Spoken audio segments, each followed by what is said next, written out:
हुकूमत ने उमर सरफराज चीमा को तब्दील करके बलीगुर रहमान को पंजाब का नया गवर्नर बनाने का फैसला किया है।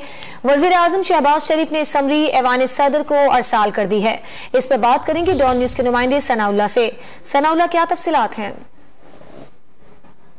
बुनियादी तौर पर तो हुकूमत पहले ही फैसला कर चुकी थी गवर्नर पंजाब को, और सदर को पहले भी समरी अरसाल की गई थी, लेकिन सदर ने समरी पर कोई फैसला नहीं किया। लेकिन अब 11 मई तक का टाइम है सदर के पास, क्योंकि दूसरी मरतबा समरी भेजी जा रही है। बलीगुर रहमान माजी में भी वजीर ममलकत रह चुके हैं नून लीग की हुकूमत में, और इनका ताल्लुक पंजाब फैसलाबाद से है। और उम्मीद ये है कि 11 मई के बाद ये नए गवर्नर पंजाब जो है उनको बना दिया जाएगा। और बल्कि ये क्योंकि 11 मई तक अगर सदर ने ये, क्योंकि दूसरी समरी और कानून के तहत 11 मई तक अगर सदर ने फैसला नहीं किया तो खुद ये डिसाइड हो जाएगा जो पंजाब के इस वक्त गवर्नर हैं वो अपने ओहदे से फारिग हो जाएंगे।